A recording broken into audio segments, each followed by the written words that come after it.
Bueno, buenos días, muchas gracias por la invitación. Vamos a hacer una charla lo más amena posible, son varias diapositivas. Vamos a hablar un poquito del contexto o el nacimiento del concepto de salud pública, luego las competencias en salud pública veterinaria y luego cómo se construyó el concepto de una salud. De ahí en adelante vamos a poner algunos ejemplos dentro de lo que es las aplicaciones y los problemas que tiene este enfoque que se ha institucionalizado pues, desde hace varios años en la salud pública en el mundo. Ya nos presentaron, entonces no hay problema por eso. Quiero dedicar esta presentación del día de hoy a uno de mis mentores, la persona que me apoyó en el comienzo de mi carrera como profesional, el doctor Pedro Pablo, quien falleció desafortunadamente en el mes de julio, 18 de julio de este año. ¿Listo? En el comienzo, como introducción, antiguamente, desde hace muchos años, muchos investigadores, que inclusive ya han mencionado varios aquí, emitieron un concepto de salud pública, como la ciencia y el arte de prolongar la vida mediante los esfuerzos para prevenir enfermedades. Entonces era un enfoque muy positivista, la enfermedad de la gente, desde Louis Pasteur, que ya lo mencionaba, desde Koch, ¿sí? Lister, desde Halsted, que postuló los 7 principios de la cirugía. Todo era muy el agente etiológico, la enfermedad, los síntomas, etc.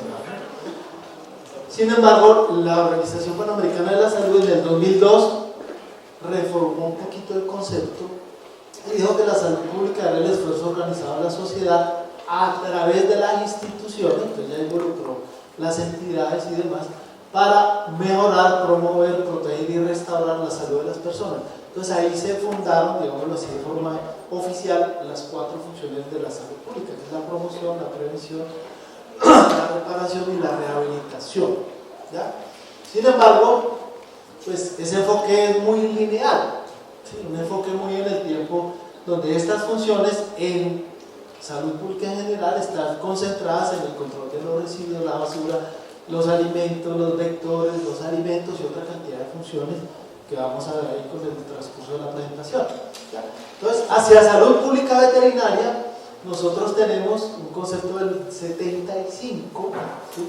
No muy lejos de nuestra legislación colombiana, donde la salud pública veterinaria es un componente, o sea, un bracito de la salud pública consagrado a aplicar todos los conocimientos de los profesionales orientados a la salud de las personas, ¿ya? Pero pues ya sabemos hoy en día que salud pública veterinaria no son solo las personas.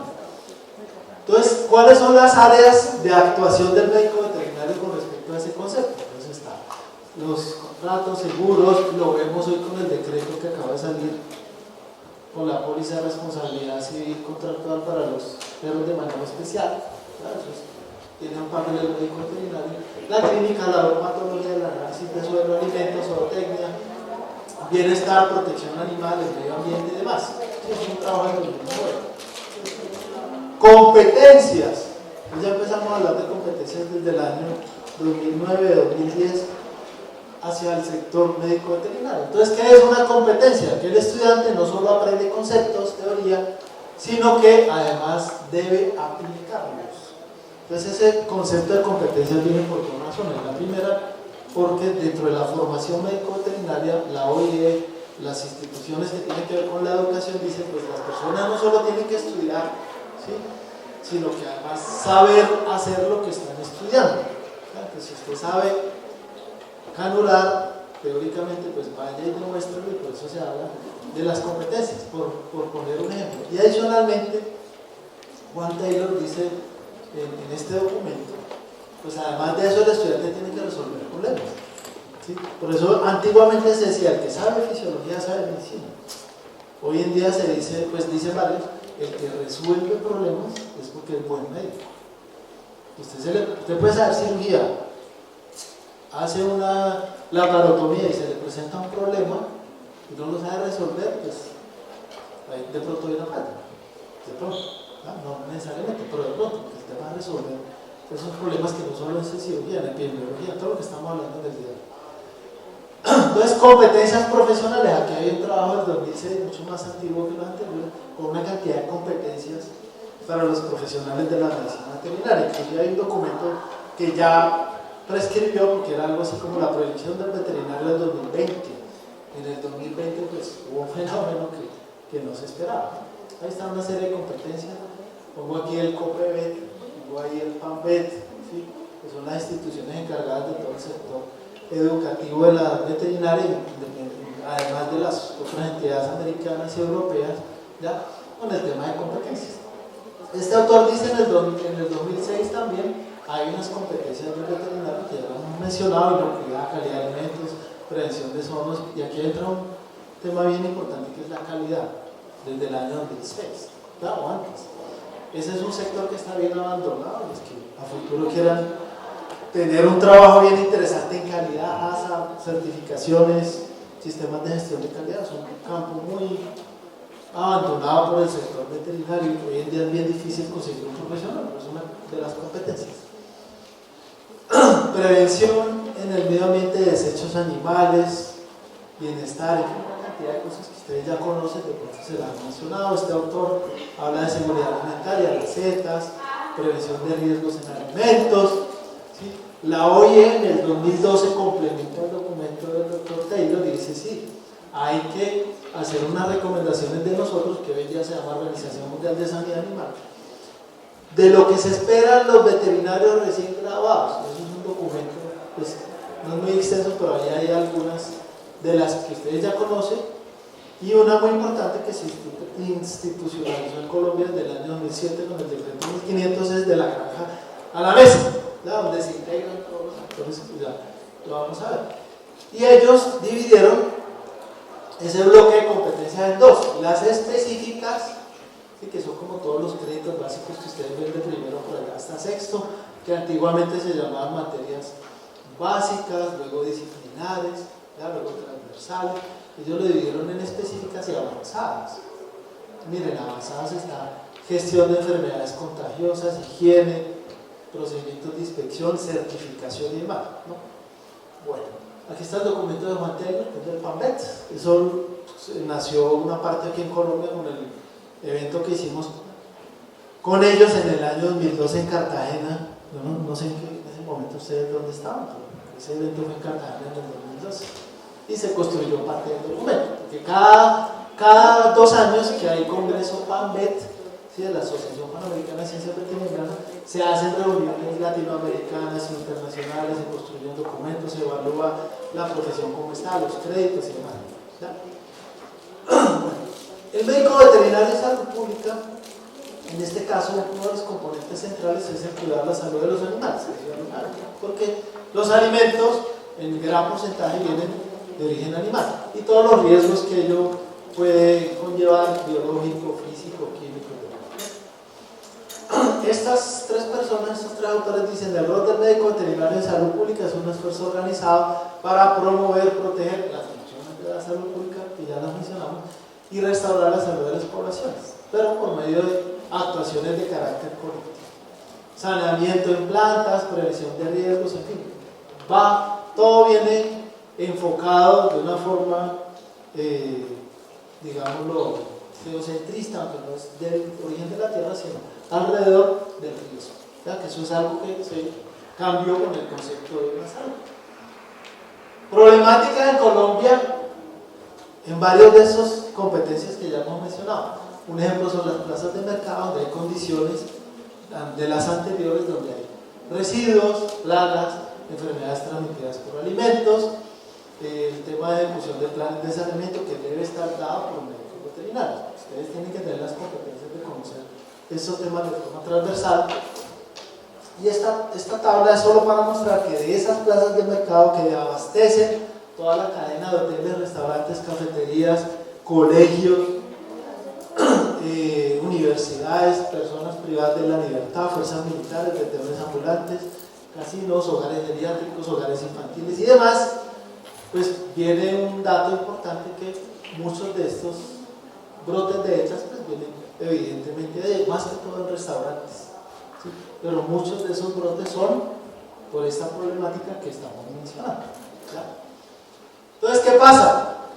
Nace el concepto, se gesta el concepto de una salud desde el año 2006, donde se empezó a tocar un tema a nivel global que nos dice, mire, hay unos cambios globales que tenemos que abordar, porque el mundo evoluciona, la educación evoluciona, demografía, migraciones, aumento de poblaciones, cambios en la población, entonces los componentes de la población ya no son fuerza laboral en muchos países, sino son niños o son personas en edad mayor.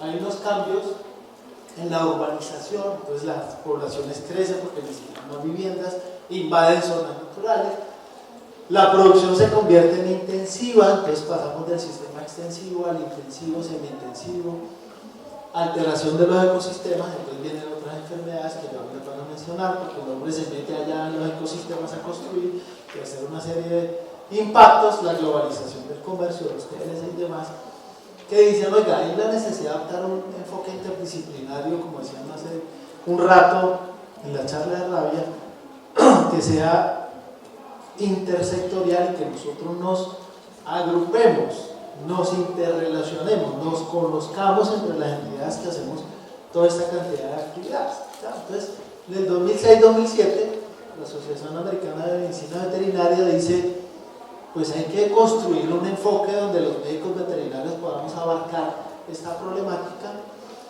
La Asociación de Médicos Americana de Médicos dice en ese mismo año, oiga, sí, porque no nos unimos a ese esfuerzo que ustedes quieren hacer, y por eso en el 2008 la FAO, la OMS y la Organización Mundial de Sanidad Animal, que se le llaman con las siglas hoy, dice, pues unámonos los tres y hacemos lo que se llama una alianza tripartita y nace el concepto de una salud.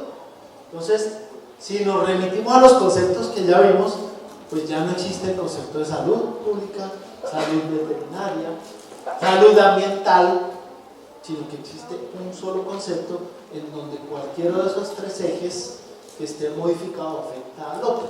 Entonces, si el hombre tiene alguna variación en su ecosistema, va a cambiar el ecosistema de los animales o el ecosistema ambiental, y todos se van a afectar entre sí. Entonces, eso es lo que conocemos como una alianza tripartita, que ya este año cambió, ahora es cuatripartita, ya no sé por qué, pero nace en el 2008 con una alianza tripartita. Entonces es un concepto muy fácil de digerir, y se unieron todos para dinero, recursos, profesionales, créditos, competencias, formémonos, trabajemos, pero en la vida real es otra cosa bien distinta, ya lo vamos a ver.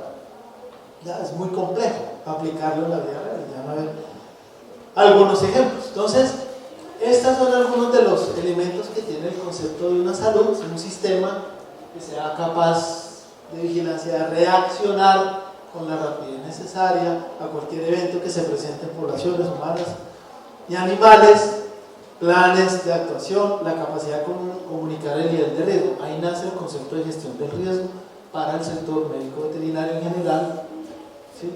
Digamos, nace el concepto de gestión de riesgo dentro de una salud, en donde ya muchas actividades de los profesionales que hacen la vigilancia, tanto de enfermedades como establecimientos y demás, ya no se basan en esa inspección que uno hacía, que es puntual. Aquí hay una carne contaminada, entonces hay que decomisarlo.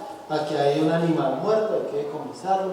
En esta planta encontramos una mesa sucia, entonces la limpiamos, sino que el concepto cambia hacia la gestión del riesgo. Antes de que pasen esos eventos, nosotros debemos anticiparnos, ¿sí?, con formación en enfoque de riesgo. Entonces ya la inspección, las actas, los documentos, todo se hace con enfoque de riesgo. Si ustedes van a ir a un restaurante ahí saliendo, piden el acta y van a decir acta con enfoque de riesgo para inspección de alimentos, para cárnicos, expendio de alimentos, preparación, comercialización, mini mercado, en fin, todo eso, veterinarias, pet shops y demás, enfoque de riesgo. Es decir, yo evalúo el nivel de riesgo y todo lo que se hace previo a eso es para prevenir que exista una situación que ponga en riesgo la salud de todos, ¿sí?, los alimentos, el desarrollo de una actividad en una clínica, en un quirófano, ¿ya? Entonces son 5 elementos en general, porque documentos de una salud, experiencias hay en todo el mundo de todos los años, hay una cantidad de información, pero digamos aquí recopilé 5 elementos: gestión conforme a normas internacionales. Entonces, si hay cambios globales en el sector de salud, pues los países que estemos metidos en el concepto de una salud nos tenemos que parecer. Y el primer ejercicio, independientemente del resultado, es el decreto 1500 del 2007. No sé si alguien lo conoce. ¿Cuál es ese decreto? Entonces, en el 2007, el INVIMA hace una alianza con el ICA y con las universidades, y estuvimos en otros países capacitándonos y llegamos a Colombia a implementar el decreto 1500 del 2007, el cual crea el Sistema Oficial de Inspección, Vigilancia y Control de la Carne y los productos cárnicos comestibles en Colombia. Pero ¿qué pasa? Como eso está adaptado a otros países, Chile, Australia, Nueva Zelanda y demás, pues hoy, a 26 de septiembre, todavía tenemos unas falencias en el 2022 con la implementación de ese sistema. Entonces, uno de los problemas de ese concepto de una salud, no todo lo que funciona en otros países funciona de forma local en este lado. Infraestructura de laboratorios de diagnóstico adecuada. Lo acabamos de ver en el tema de rabia. La profesora mostró un mapa donde hay una vigilancia activa de rabia. Vigilancia activa es cuando los municipios envían la muestra a la cabeza de animales que han fallecido o animales sospechosos. Pero ¿por qué Cundinamarca tiene un registro tan grande? Porque Cundinamarca tiene con la gobernación organizado los municipios, tiene un laboratorio de salud pública y tiene unos mecanismos de transporte un poco más eficientes, diferente a Putumayo, San Vicente del Caguán, otros municipios. Entonces, claro, la red de laboratorios y con auditoría o sistemas de calidad implementados, porque muchas de esas muestras son rechazadas, tanto en alimentos como en la notificación de enfermedades. Un sistema de control y evaluación de los servicios de sanidad y salud pública. ¿Quién nos evalúa? ¿Cómo estamos haciendo la labor? ¿Quién evalúa al ICA? ¿Quién evalúa al INVIMA? ¿Ya? Porque el INVIMA sí lo evalúa uno, el INVIMA sí lo evalúa uno en el campo, pero ¿quién los evalúa a ellos o a esos laboratorios o a ese sistema? ¿O quién evalúa al policía de carreteras a ver si él conoce la guía de movilización y sabe qué debe mirar? ¿Ya? Normas que incluyan la cooperación e integración con el sector privado. Entonces, que todas esas normas se interrelacionen no solo con los pequeños productores o medianos, sino con las grandes empresas, para que todos estemos en lo mismo o armonizados, en el mismo concepto. Y un protocolo de comunicación entre los sistemas de vigilancia de las enfermedades animales y humanas. Vamos, si existe el CIVIGILA, que ya mostraron algunos datos, pero no es tan fácil acceder a cierta información en general, ¿ya? No, en general, porque hay enfermedades que no se notifican, no hay su registro, ¿ya? Entonces ese enfoque es interdisciplinario, mire, de la granja a la mesa, donde participan diferentes entidades, instituciones, ya vamos a mirar. Hay prevención de enfermedades, atención veterinaria, uso responsable de antibióticos, aunque eso pues es muy complejo. Ya vamos a mirar algunas evidencias. Bienestar animal, que está muy desarrollado, y el tema de impactos ambientales, ¿verdad? Este es el famoso paraguas de una salud donde él acoge, ¿sí?, diferentes ciencias, y dentro de esas diferentes ciencias hay varios puntos que están interrelacionados unos con otros. Por eso los circulitos, todo es en forma de círculo. Si ustedes van a buscar logo de una salud, todos en forma de círculo, porque todos se relacionan unos con otros, hombres con hombres, mujer con mujer y viceversa, en este sentido, de ahí para acá, de acá para allá, ¿sí? Pero esto ahí se ve muy bien, pero la vida real es muy complejo. Ya en rabia vimos unos ejemplos, ahorita vamos a ver otros, y en la siguiente charla vamos a ver otros. Es que esto es muy difícil, realmente tener una política que me integre todos los sectores, ¿ya? El concepto de una salud reconoce la interrelación entre el hombre, los animales y el medio ambiente. Eso en internet está plasmado hace 15 años en todos los documentos, pero en la vida real ya van a ver algunos ejemplos de lo complejo que es poner de acuerdo instituciones, políticas, sistemas, muestras, envíos, reportes de resultados y demás, ¿ya? Yo les contaba que este año se hizo una alianza cuatripartita, pues ya no solo es la FAO, la OIM y la OMS, sino que ahora se unió el Programa de Naciones Unidas para el Medio Ambiente. Claro, miren, antes estaban la OIE, la FAO, la OMS. Faltaba un pedacito desde hace como 15 años que se metiera ahí, que es el tema del medio ambiente. Por eso se unió el Programa de Naciones Unidas para el tema del medio ambiente, a pesar de que ya se venía trabajando en medio ambiente en diferentes planes medioambientales, producción ecológica, bueno, una cantidad de cosas que se han trabajado a nivel medioambiental.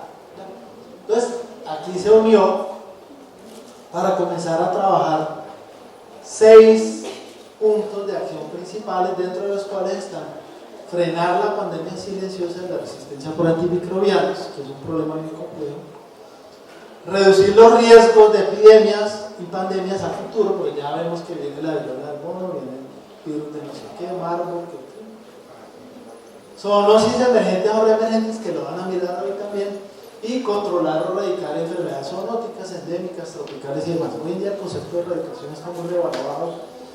¿Por qué razón? Aquí se sigue tocando, erradicar enfermedades es muy difícil. Vean la charla que dieron de rabia. Hay un virus silvestre. ¿Cómo sabemos nosotros en qué animales está el virus y no hacemos muestreo de todos los animales silvestres? Pero no es fácil muestrearlo porque tengo que matarlos. Entonces el impacto medioambiental. Pero ¿cómo sé yo que esa gente está circulando? ¿Sí? Entonces es muy difícil porque yo no puedo erradicar una enfermedad si no elimino a la gente. Yo puedo disminuir los factores de riesgo, como ya lo mencionaba. ¿Cuáles son los factores de riesgo? No, que el animal no esté vacunado, que me hagan el tratamiento incompleto, que no me hagan la atención primaria en salud, que es el lavado de la herida, antitetánica y demás, y clasificación del caso. Esos son factores de riesgo. Pero si yo no elimino a la gente del medio ambiente, no lo voy a poder erradicar nunca. Fiebre aftosa. ¿Cómo sé yo que en Colombia no hay si no tengo muestreo de animales silvestres? Pues yo muestreo bovinos, cerdos, y hago vacuna, y hago una serie de cosas, limpieza, desinfección, bioseguridad, pero ¿cómo sé yo que por allá en una finca no hay un animal allá silvestre? Entonces no puedo hablar de erradicación. Y eso que son agentes que se muestran más fácilmente en el medio ambiente. Hay otros que es muy complejo, leptospira, que tiene una lista de reservorio, leishmania, ¿sí? O sea, una cantidad de cosas que realmente a nivel medioambiental, pues hay que mirar el costo-beneficio de muestrear, no muestrear y qué hacen otros países. Desafíos del trabajo de una salud en la interfaz. Interfaz quiere decir esta interrelación hombre, animal y medio ambiente, porque ese es el dibujito clásico de una salud. Bueno, zoonosis, ya vimos el tema de la rabia. De 1415 patógenos, nosotros compartimos 800 y pico con los animales, solo ese pequeño número. El 75% de las enfermedades tienen origen animal, ya lo conocemos por el coronavirus y demás, viruela del mono. Las enfermedades diarreicas de transmisión alimentaria cobran más de 2 millones de vidas al año, lo que se reporta, porque hay casos que no se reportan, por acceso al sistema, porque no van al médico. Usted sale, se come una empanada en el centro, le dio una diarrea, Dolex, y para que voy al médico, y nunca se reporta. ¿Ya? Algunos datos importantes: 80% de los patógenos pueden ser utilizados en guerras, bioterrorismo, ya hemos visto algunas amenazas y demás. El tema de la rabia, que ya lo mencionamos, ustedes salen hoy expertos de aquí en rabia. Actividades para la prevención y control de enfermedades en animales, ecosistemas y personas. Entonces hay algunas aquí que quiero mencionar. Enfermedades en vida silvestre, hay que investigarlas, a ver en dónde están presentes. Equipos de respuesta, esto es un tema bien importante y por eso digo que el tema de una salud es muy bonito, hay trabajos, documentos, libros, pero usted va a la vida real. Entonces, hablábamos de que hay que tener un equipo de respuesta acorde para yo atender problemas que se presenten en mi cadena epidemiológica, respuesta a un foco, a una enfermedad, a un brote.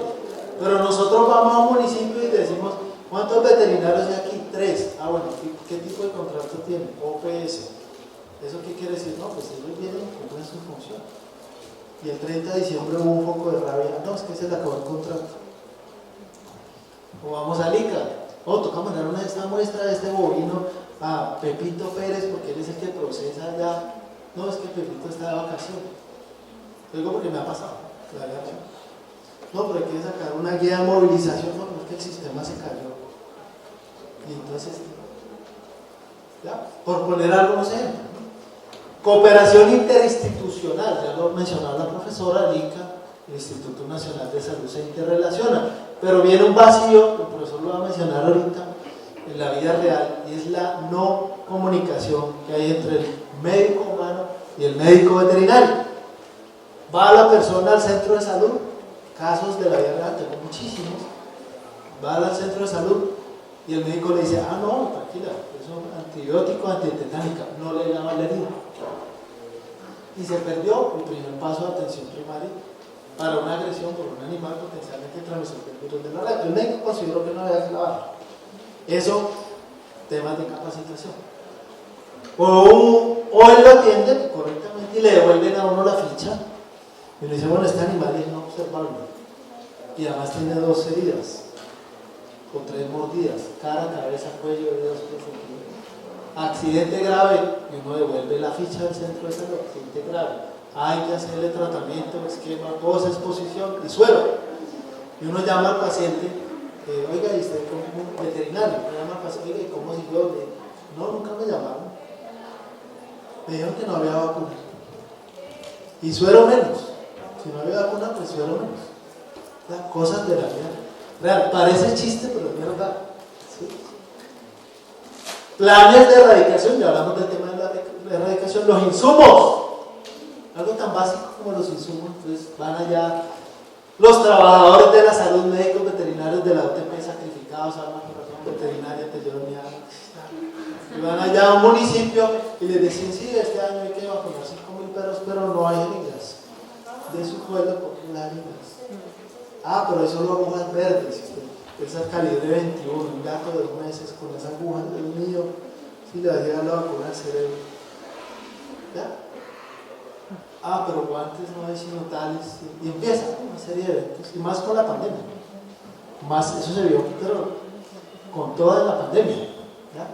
Porque los municipios, en una norma del ministerio, tenían que dar los elementos de protección EPP de la pandemia. Y si antes no los tenían, pues después de la pandemia o durante la pandemia, pues muy complejo. ¿Ya? Muy complejo. No hay nevera, no hay pilas de hielo, no hay transporte, ¿ya? Entonces, ¿dónde queda el concepto de una salud? ¿Ya? Políticas públicas, muy importante, para que ese concepto se aplique, tiene que haber una política. Punto. ¿Por qué se ha aplicado el concepto de protección y bienestar animal en Colombia? Porque se empezó a gestar una política en una ciudad o en un departamento y todos empezaron a tomar el ejemplo, porque les interesa el bienestar animal, a todos nos interesa. Pero sin una política pública no podemos garantizar que en el tiempo haya todo eso que estamos mencionando. Lineamientos. Si no hay lineamientos en los municipios, en las ciudades, esto se queda bien la exposición. Ya, más 2 décimas en el trabajo de esta semana, ya. Pero si no hay lineamiento en los municipios, en las ciudades, en este tema, lineamiento es como el paso a paso de lo que hay que hacerse en cada uno de los casos. Entonces, leptospira, protocolo de atención. Bruselas, protocolo de atención. Eso existe, algunos, pero no todos. Y no todos los municipios lo adoptan. Entonces, eso es la vida real. Este es un trabajo bien interesante que hicimos un estudiante de posgrado en la Universidad de La Sabana, Chía, Cundinamarca. Hicimos unas pequeñas encuestas donde nos dimos cuenta que muchos profesionales de la salud desconocen de la zoonosis, pero si el concepto de una salud es del 2008 y al 2021, no sabemos de zoonosis. ¿Ya? No sabemos de zoonosis. Son encuestas en Cota, Chía, Cajicá, 3, 4 municipios y son pocas encuestas, pero son municipios que todos los días tienen casos de todo. No estamos hablando por allá del Nevado del Ruiz, ¿no? Estamos hablando de municipios donde interrelacionan comunidades de un lado al otro, va a Zipaquirá, va al centro de Bogotá, vuelve, pasa, y ahí se atienden casos de Suba, casos de otros municipios. Entonces hay un desconocimiento en diferentes temas de zonas. Nosotros hicimos este trabajo en el 2012 con el ánimo de lograr detectar y mirar si el Civigila era eficaz en la notificación de los casos de leptospira que hay todos los días. ¿Y qué encontramos? Sí, hay casos sospechosos, ingresan a la IPS o a la EPS, pues ambas trabajan de la mano. La persona se toma la muestra, el MAT, y sale negativo o positivo, pero el lineamiento dice ese tiene que confirmarlo. Entonces, de un porcentaje de pacientes que llegan aquí, ya aquí se pierden, porque la EPS no les ordena la prueba confirmatoria, que es la ESI. Entonces, ¡pum!, se diluye ahí la notificación. Pues el sigilo es muy bueno en el papel, buenísimo, allá están los datos, en rabia lo vieron. Pero en otras enfermedades hay un subregistro inmenso. Ni hablemos de brucela. Usted le dice a la persona, esto no tiene brucela, decreto 180, la persona dice, no, verde. Ya, porque eso es muy grave, el médico veterinario me dijo que no la tenaz, en fin. ¿Sí? Entonces mucha gente no va al médico, por eso. Rabia sí, mordeduras van porque es un tema que ya se viene trabajando de 30 a 40 años. Ya la gente sabe, culturalmente lo sabe. Pero en otras enfermedades no. Y eso que estamos hablando de agentes bacterianos, dígame con hongos. ¿Cuánta gente va con hongos? Ay, no, una ronchita aquí me está rascando. Sanider, alfa, empiezan allá con todas las pomadas de la A a la Z. ¿Sí? Cuando ya el hongo se le está comiendo el codo, ahí sí, está como ¿sí? Entonces, ese trabajo lo hicimos, pero además de los pocos casos que pudimos registrar, sí notamos que en Boyacá y Cundinamarca hay este fenómeno. Y ni hablar de las migraciones, porque en Boyacá hay muchos pueblos donde la gente trabaja y van a la capital o van a ciudades más grandes a tomarse la muestra o a hacer mercado o a otras actividades. Si la persona se devuelve a la finca, no hay poder humano que lo haga por otro motivo que no sea mercado o otras cosas. Entonces, a tomarse esta prueba, y si hay internet o no hay señal, pues es muy difícil. Entonces, aquí hay una dilución, un subregistro de los casos. Resistencia antimicrobiana. Mire esto que hicimos nosotros tan interesante. Hay unos datos de la OMS o OPS que hablan de que el mundo se queda sin antibióticos eficaces por diversas razones. Es una epidemia silenciosa que va a matar más gente que el cáncer, la diabetes, el COVID y todas juntas. Todas junticas, todas las que usted le quiera sumar. ¿Ya? Por lo que ustedes ya conocen, aquí se publicó en este momento el primer informe de un trabajo de la OMS Resistencia Antimicrobiana.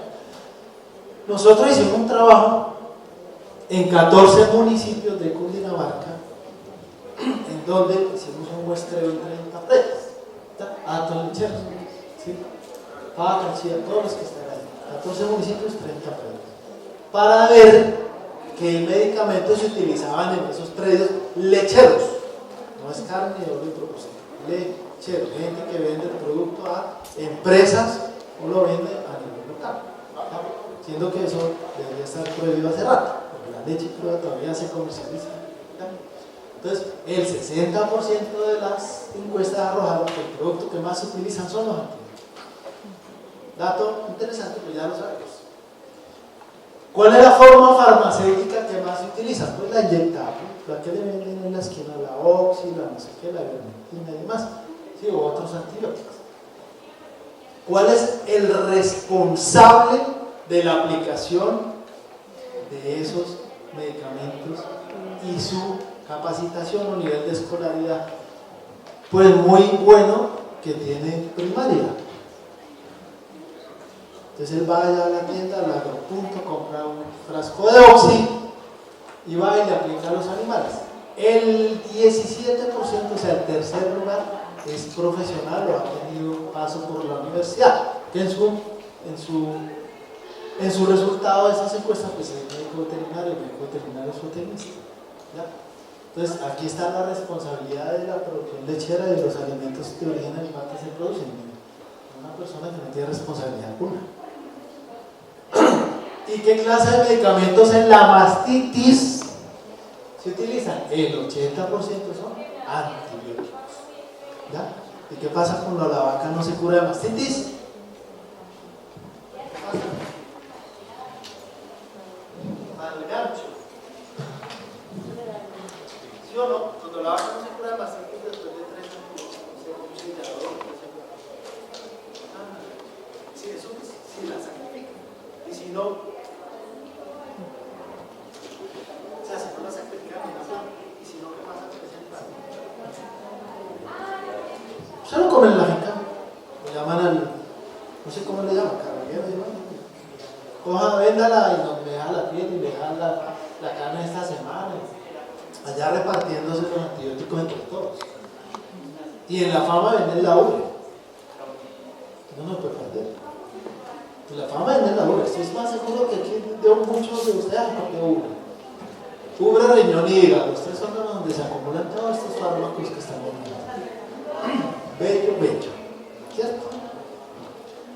Eso para comentarles este trabajo. Este trabajo ya fue publicado una parte en esta revista, pero es una revista gremial del sector de cerdo. Ya este año sale en un journal.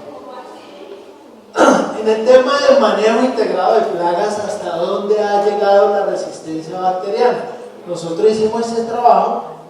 En el 2020 encontramos en una muestra de palomas, me gusta la investigación de plagas, encontramos que las palomitas bellas que ustedes alimentan allá en la plaza, todas esas cosas, se toman fotos allá, con la novia, el novio, o la pareja, ¿cómo es que le dice? El tinieblo, en fin, ¿sí?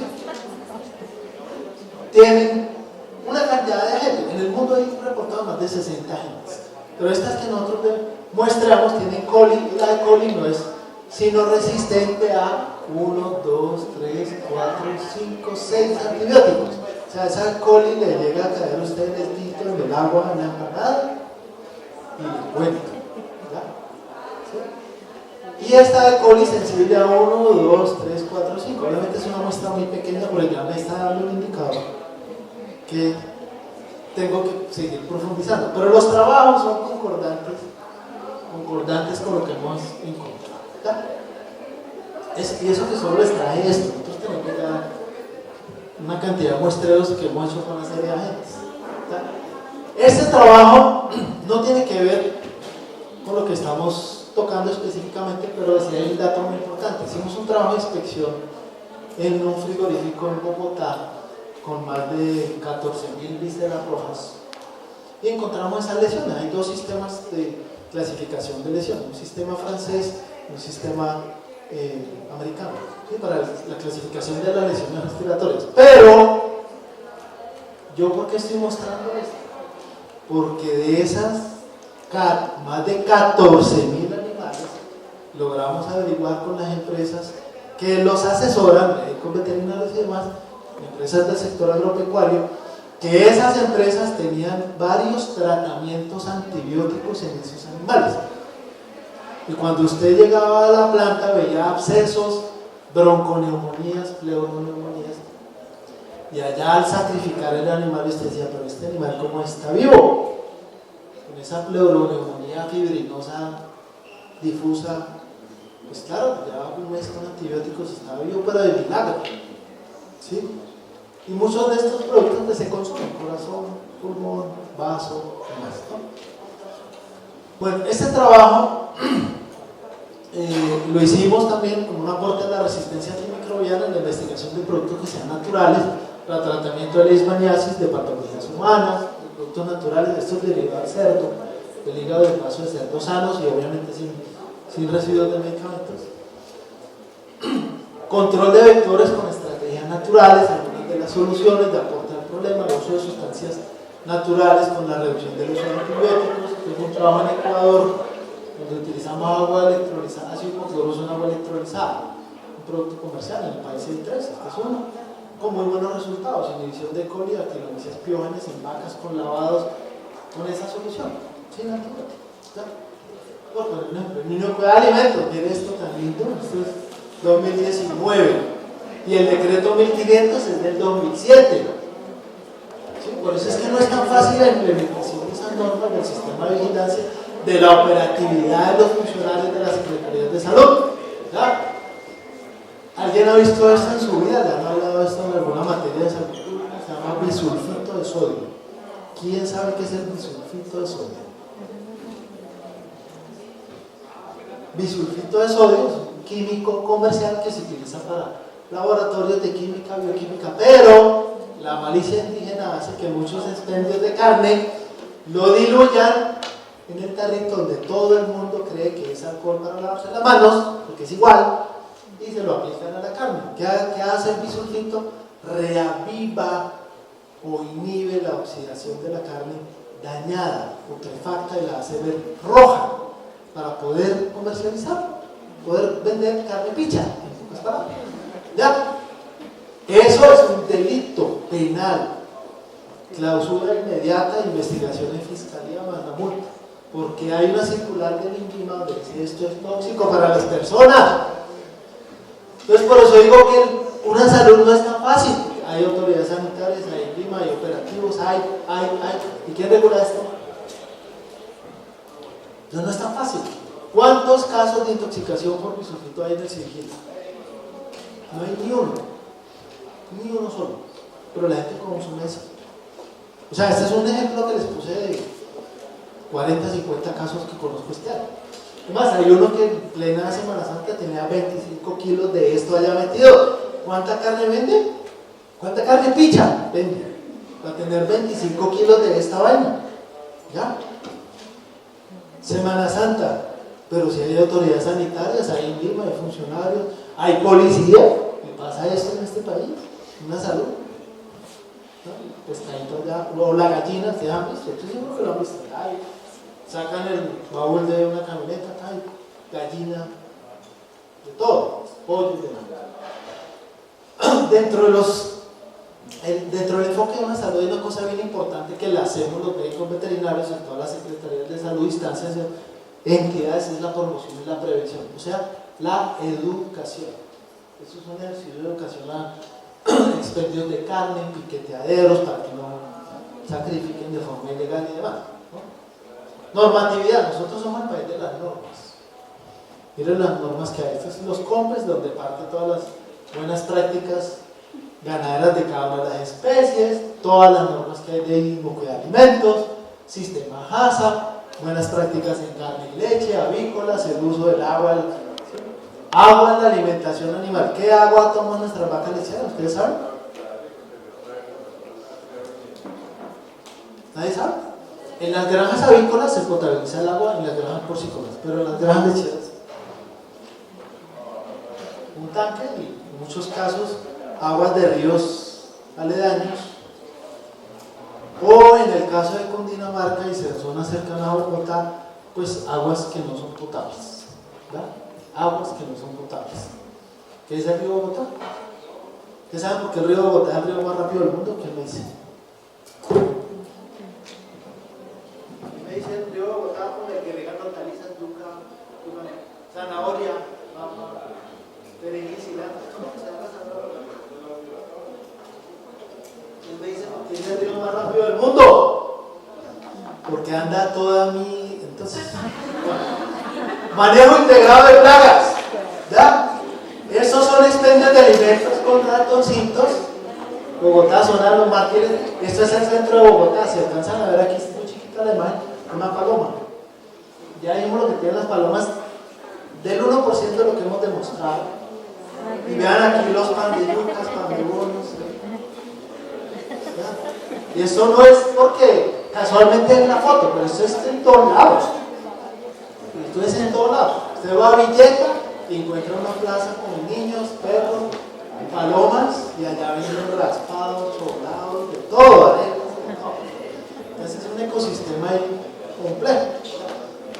Eso fue en Guayaquil, un seminario de plagas que fui en el 2019, por parte de lo de las palomas, y encontré un ecosistema donde hay reptiles, palomas, peces y iguanas.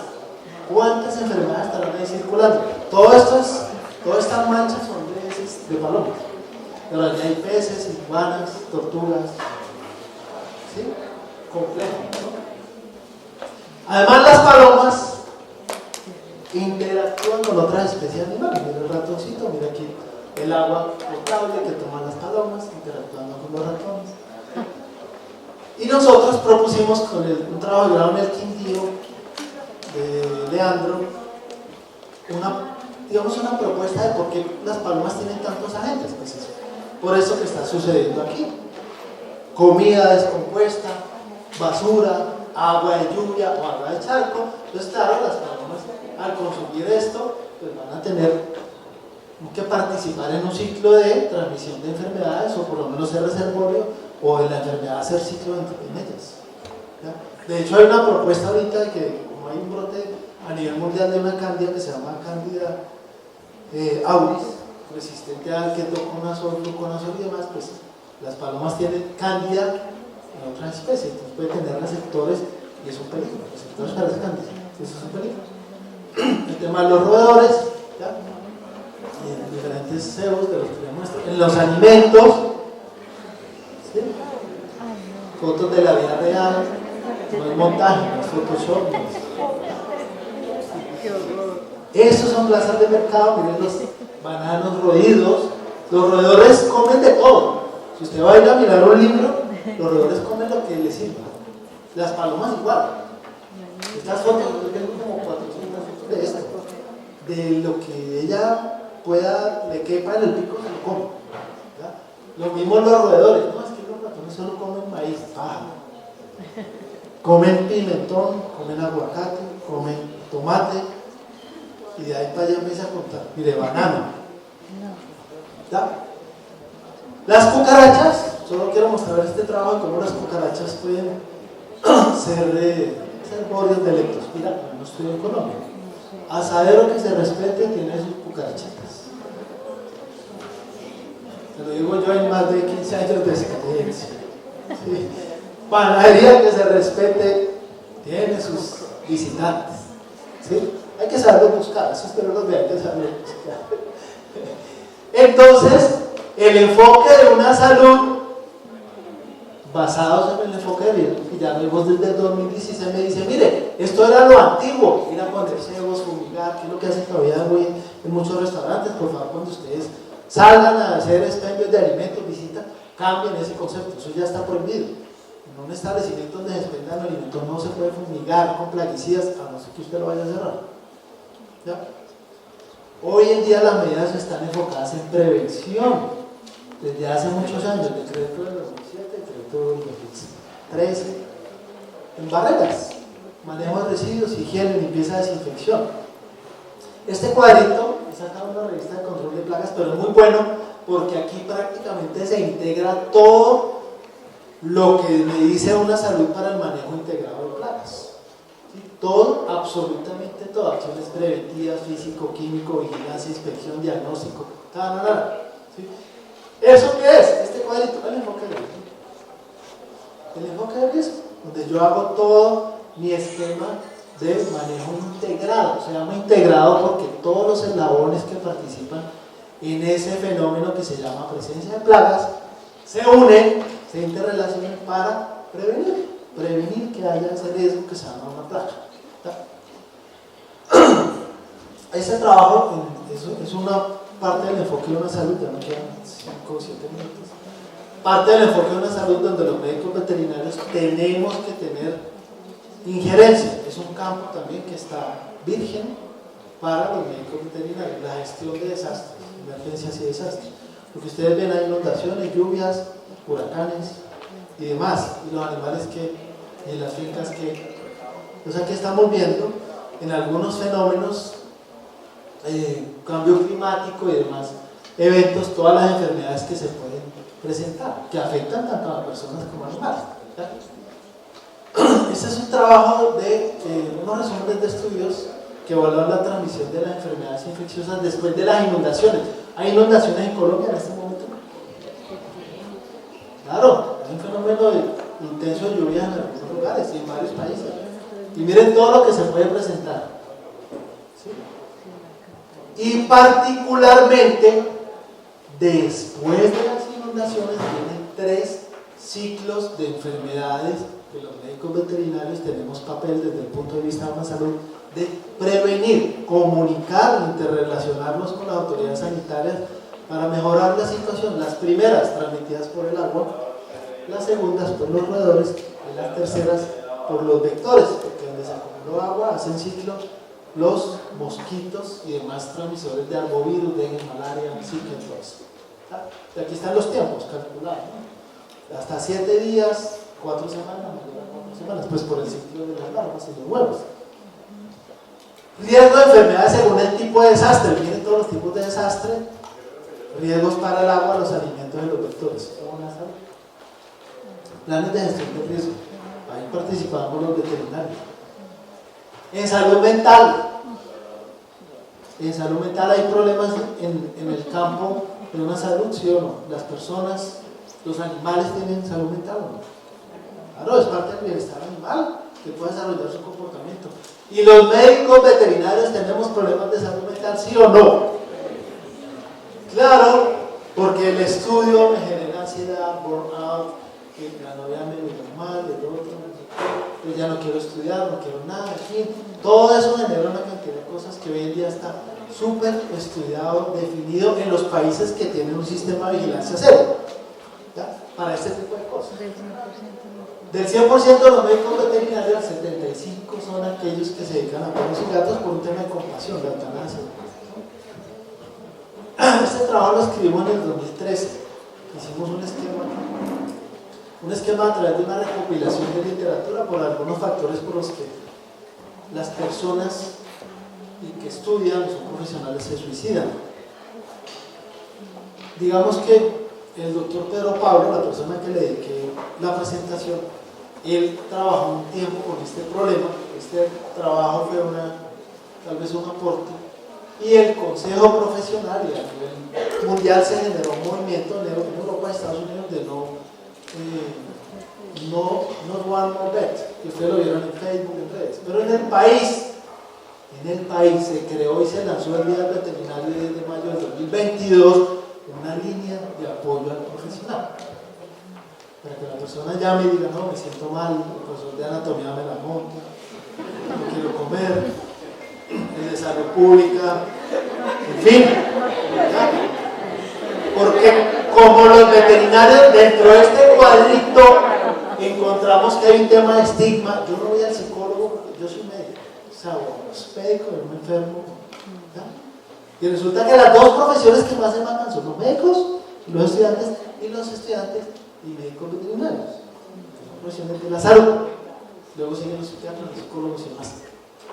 Pero uno no va al psicólogo porque no, a ver, fulano, es que yo estoy loco, me van a preguntar cosas difíciles.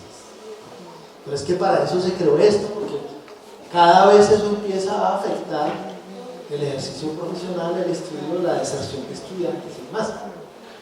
Lamento mucho tener que decirlo, he tenido estudiantes míos que han recurrido a esta solución, conocidos.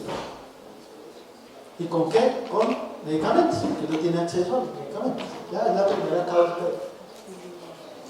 del suicidio de nuestra población, tiene acceso a los medicamentos de uso restringido. Para finalizar, el ejemplo de cómo se debería aplicar. Van a ver el resultado: el concepto de una salud, caso San Andrés, año 2020, huracán Iota. ¿Ya? Entonces, ¿qué pasó? Con unos colegas empezamos a ver que el plan de emergencia de San Andrés fue sacar a los animales del aire. En el estado que estuvieran, hay que sacarlos. El huracán va a punto, hay que sacar los animales. ¿Y qué pasa cuando uno hace eso? ¿Qué pasará? ¿Qué se me ocurre? Yo llego aquí al Putumayo, hay inundaciones y recojo perros, gatos, vacas, caballos, y empiezo a sacar para Medellín, Pereira, Bogotá, Cundinamarca, Antioquia, Boyacá. ¿Qué pasará? ¿Qué se les ocurre? ¿Qué tal que yo pase un bovino de una zona libre de aftosa a una zona endémica de aftosa, por poner ejemplos, o un equino con encefalitis a una zona donde no hay encefalitis, o cualquiera, ejemplo? Entonces, eso pasó, lo que pasa es que no tenemos datos reportados.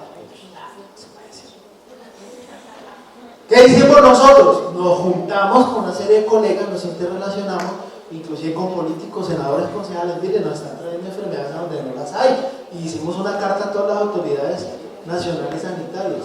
Pregúntense de cuál recibimos respuesta seria y oportuna. Una salud debe tener un sistema de vigilancia que me dé una respuesta oportuna a un evento que involucre el medio ambiente, animales o personas. Cartas. Pregúntenme cuál entidad respondió de forma seria y oportuna. 0 pesos, ni una. No, eso para qué.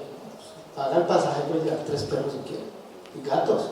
No tiene para el pasaje, tranquila, llévelo a un lugar cualquiera, en carro. Pasó lo de Santa Marta, ¿no? Traen como 200 gatos en un camión. de una zona endémica de unas enfermedades como rabia, lo dijo la profesora Magdalena Atlántico, zonas endémicas de rabia, a zonas donde la prevalencia de rabia es mucho más baja. Y sin ni hablar de virales, leucemia y demás. Bueno, recomendaciones a los animales atendidos y posible evacuación, cuarentena y demás. Nosotros recomendamos todo lo que debe recomendar un profesional, como ustedes. Autoridades sanitarias, ¿sí?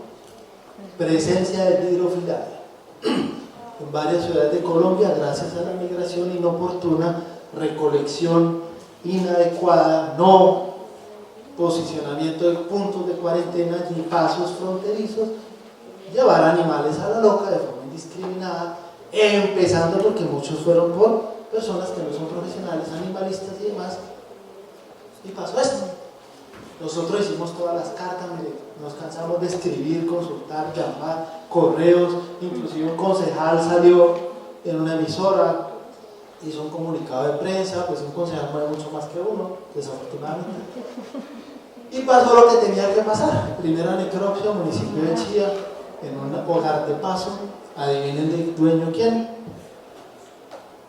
Animales de San Andrés, prueba de hidrofilaria porque están llegando perros que se están muriendo.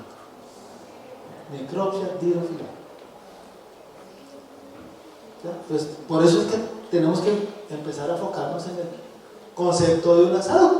Investigación, notificación, vigilancia epidemiológica, articulación, clínicas, autoridades sanitarias y demás, todas las normas de civil, herramientas diagnósticas de campo. Desde ahí, afortunadamente nos enlazamos con una colega de San Andrés y ella empezó a aplicar pruebas diagnósticas de hidrofilaria. Perro positivo sospechoso se queda hasta que haga tratamiento, por lo menos, preventivo, porque puede que no se cure, pero por lo menos.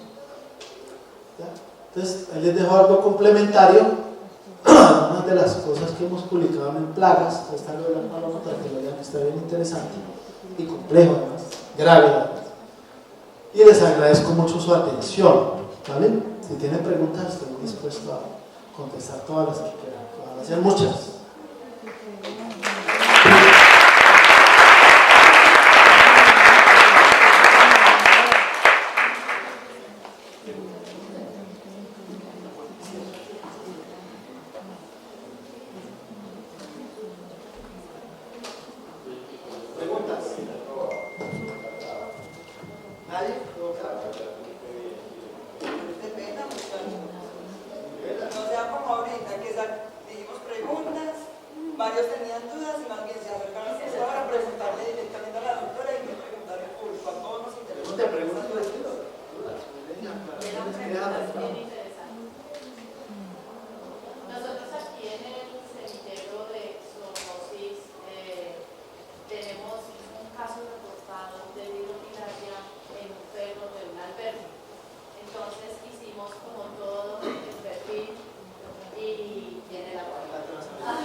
Nosotros logramos hacerle como el seguimiento a unos casos en Medellín, Pereira, Cundinamarca, como en 3 municipios, y sabemos que unos murieron en clínicas veterinarias privadas. ¿De qué? No tenemos ni idea.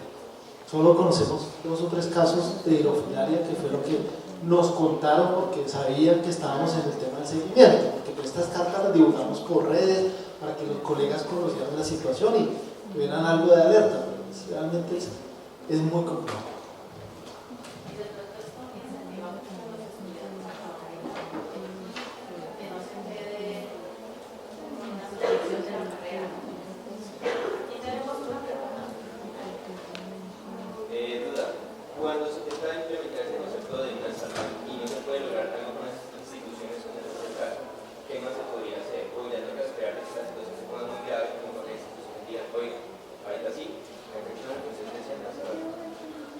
Digamos que hay varios factores que influyen y eso se puede dar.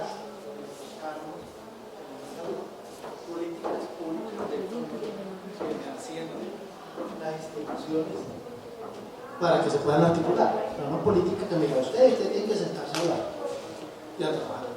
Porque si no, seguimos en que eso es de salud, eso es de la humana, eso le toca a agricultura, eso nos toca a todos. ¿Ya? 2. Asignación de recursos para poder hacer investigaciones de campo, seguimientos. 3. Nombramiento de personas de planta.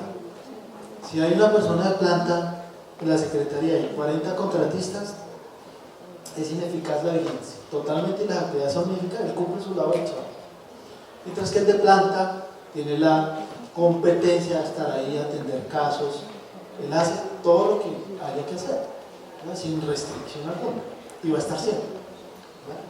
PMU, pues de maturificado, todo el sector, alimentos, todo. Y tal vez, pues una bien importante es una decisión política. O sea, que realmente esto no se quede en charlas, conferencias, sino que los dirigentes políticos, como muchos temas, tomen la decisión y le dan la importancia. ¿Sí? Yo soy apolítico, pero voy a comentar un tema, ya que te lo mencionas. Cuando Petro fue alcalde de Bogotá, nosotros como gremio nos tocó unirnos. Es una anécdota, ¿no? Tengo nada contra el presidente, porque él decía, pero esos veterinarios para qué inspección de alimentos, pongamos también allá tales y tales profesionales. Nos tocó hacer cartas, reuniones, Consejo de Bogotá, para que él entendiera las competencias que sí le mostré que nosotros tenemos en el sector de alimentos. Y bueno, sí, entendió. No lo decimos nosotros, lo dicen una serie de entidades internacionales. Ya existía esto cuando yo era alcalde. ¿Ya? Entonces, decisión política para uno decir, sí, hay que hacerlo. No político diga, sí, hay que hacerlo, creo que se va a allanar un camino que va a ser más fácil que uno luchando solo. Es como gremio, asociación o universidad. Buenos días. Buenos días. Mi nombre es Jorge Alzate, también soy médico veterinario, pues conozco de pronto algo sobre esto y tiene toda la razón. Llevo unos 18 años manejando la parte de salud pública y es muy complejo. El encadenamiento entre las instituciones es muy difícil. Es muy difícil.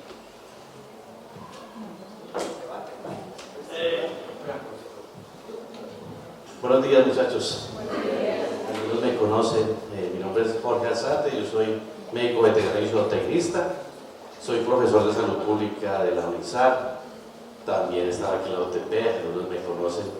He estado trabajando muchos años en la parte de salud en Dos Quebradas y Pereira. Lo que dice el doctor es la verdad. El encadenamiento de las instituciones es muy complejo.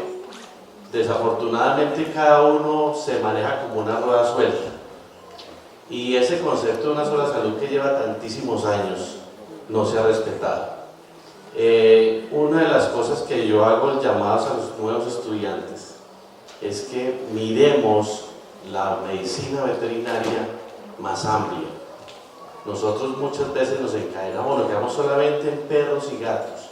Ninguno de los diplomas de nosotros dice médico veterinario de perros y gatos, dice médico veterinario, y por lo tanto el panorama es muy amplio. Entonces el llamado es a que busquemos alternativas nuevas. Todo el mundo no se puede ir para clínica, todo el mundo la gente tiene que buscar nuevos horizontes, y en esos horizontes está esto. Toda la razón se la doy. Plagas no lo manejamos como médicos veterinarios, alimentos no lo manejamos, desastres no lo manejamos, y en nuestra vida profesional nos encontramos con muchos acontecimientos que tenemos que enfrentar y tenemos que tener conocimiento respecto a eso. Y nosotros nos hemos alejado de ciertos nichos que teníamos ya ganados y los estamos perdiendo. Ahí el llamado, muchachos, como dice el doctor, es a mirar nuevas cosas, a profesionalizarnos, a saber que la medicina veterinaria es más amplia. Y en el momento determinado, los que les guste la salud pública tienen aquí un nicho de trabajo muy bueno. Muchas gracias.